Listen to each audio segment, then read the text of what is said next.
Welcome to my channel Bharati's kitchen. আমি আজকে কুমড়ো শাক দিয়ে একটা রেসিপি বানাবো। দেখো এর সঙ্গে আমি কি কি নিচ্ছি। শাকটা কেটে ধুয়ে রাখা। এখানে আমি সর্ষে আর পোস্ত শিলে বেটে নিয়েছি। পোস্তটা বেশি নিয়েছি আর হাফ চামচ মতো সর্ষে নিয়েছি। এখানে চিংড়ি মাছ নিয়েছি। চিংড়ি মাছগুলো আমি ভেজে রেখে দিয়েছি। এটা আমি ওই শাকের মধ্যে দেবো। কড়াটা বসিয়ে দিয়েছি, কড়া গরম হয়ে গেছে। ওটা মাছ ভাজার তেল, আমি আর একটু তেল ওর মধ্যে দিয়ে দিচ্ছি। কালো জিরেটা দিয়ে দিচ্ছি।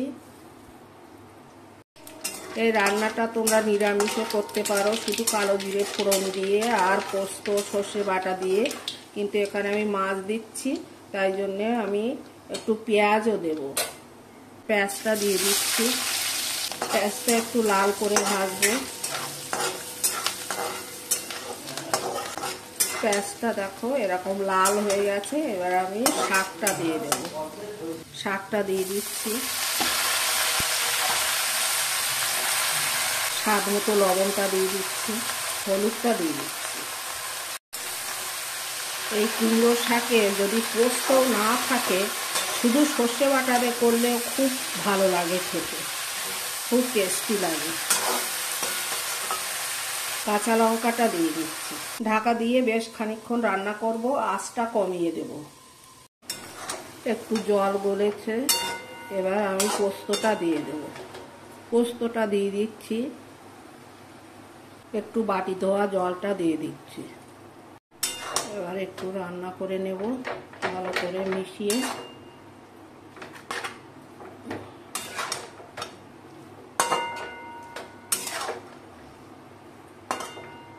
চিংড়ি মাছটা দিয়ে দিচ্ছি। এবার একটু ঢাকা দিয়ে রান্না করব।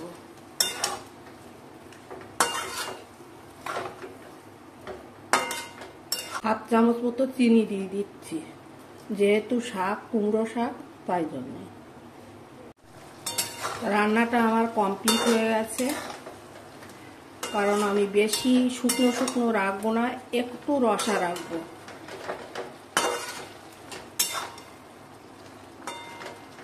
নামানোর আগে একটু লবণটা চেখে দেখে নিও। রান্নাটা সত্যি সুন্দর হয়েছে, খুবই টেস্টি হয়েছে।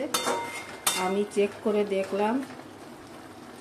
রেডি আমার টেস্টি টেস্টি কুমড়ো শাক চিংড়ি মাছ দিয়ে।